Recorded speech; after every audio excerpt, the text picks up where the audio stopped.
400 million miles from Earth exists a mini solar system of over 60 moons rotating around a powerful planet of gas.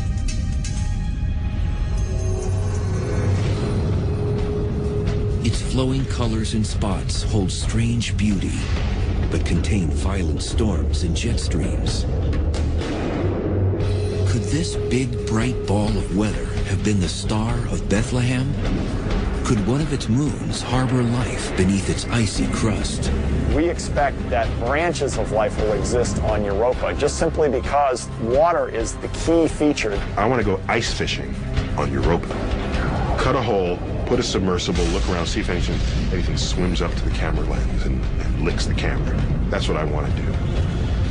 And does our own planet owe its survival to this massive cosmic magnet? Jupiter, the giant planet.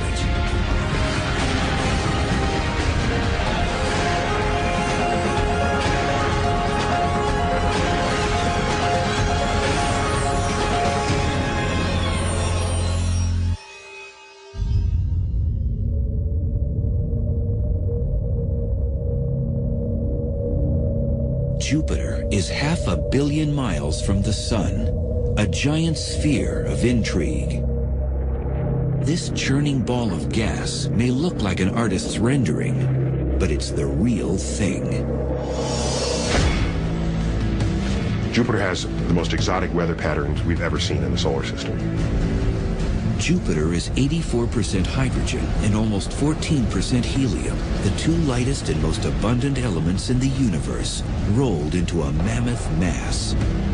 This thing is 11 times the diameter of Earth, and you could take 1,000 Earths and stuff them inside Jupiter comfortably. Jupiter really is the lord of the solar system. You know, about 70% of the mass in all the planets is in Jupiter. If you're talking about planets, Jupiter is the big boy in the block, and it really does rule the roost. Jupiter is the largest planet in the solar system, visible to the naked eye. A day is only 9.9 hours long, and it takes 11.86 years to orbit the Sun. A 150-pound person would weigh 350 pounds on Jupiter.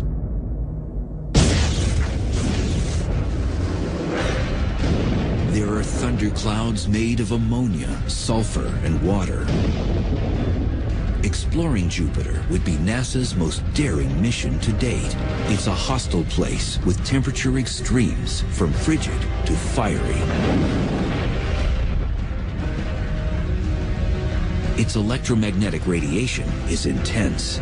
It could kill a traveler to the planet in an instant. We would need heavy lead protection, and that's very difficult to lift off the ground.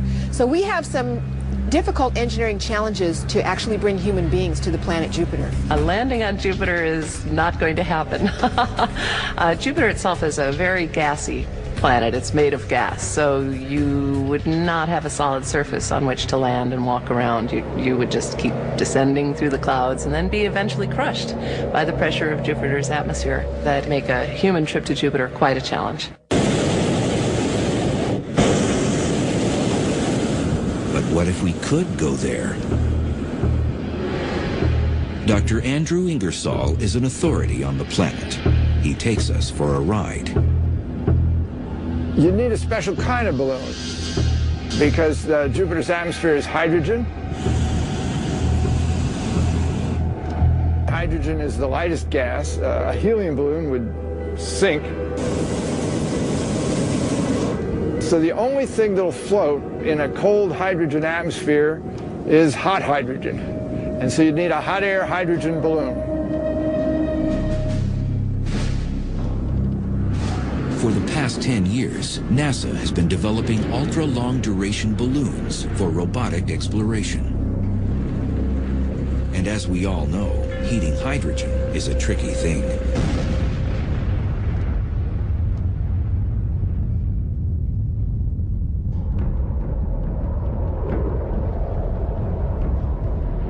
But just how this behemoth was born is a puzzle. The formation of Jupiter is the greatest mystery associated with the planet.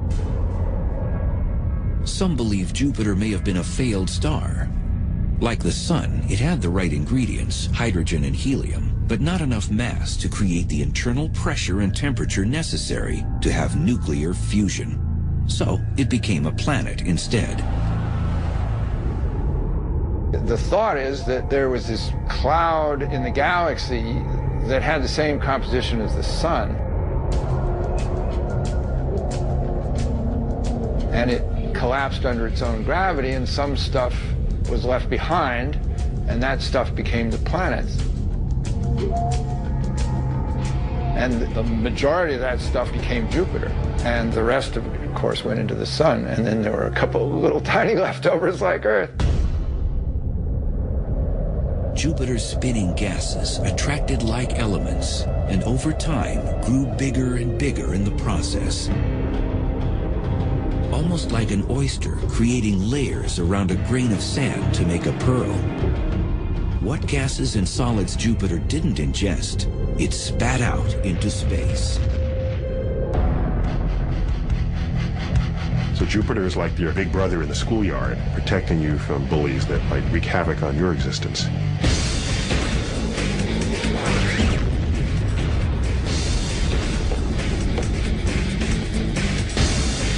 I tend to think of it as more of the cosmic frisbee guy.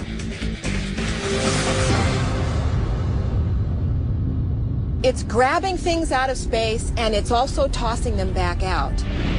It ends up keeping those objects from the inner solar system where Earth and Mars and Venus are.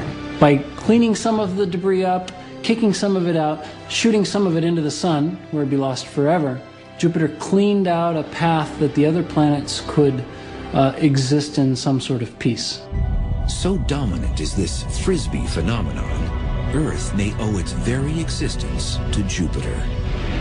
It influences the courses of comets and even some meteors and asteroids, so that over the eons, the fact that Jupiter is there helps dictate what happens in the inner solar system. So really, the presence of Jupiter may be one reason why we have life on Earth and habitability and be able to have the Earth a nice environment instead of getting pummeled by so many comets.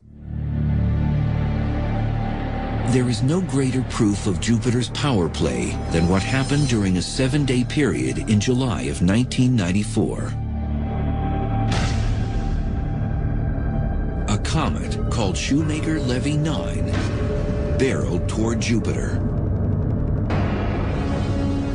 Once under Jupiter's influence, there was no going back.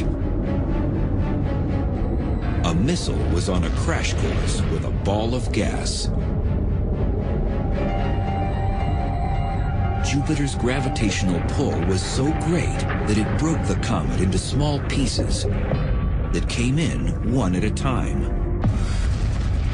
These pieces assaulted the planet at a speed of 37 miles per second.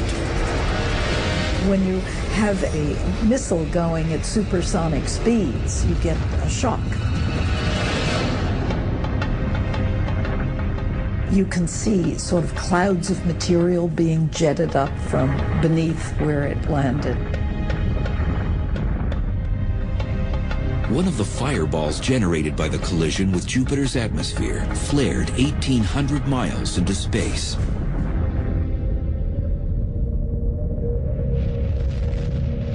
Had Earth been in the projectile's sights, the effects of such a smash-up would have been catastrophic, to say the least.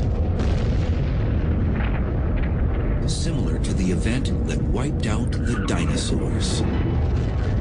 The energies that were released in those fragments hitting was larger than, on the order of 10 or 20 times more powerful than the entire world arsenal of bombs. Take Jupiter out of the picture, bring this giant comet into the inner solar system. Where would it have gone? We have no idea. Might have crashed into Earth. If that comet had crashed into Earth, things would be a lot different around here.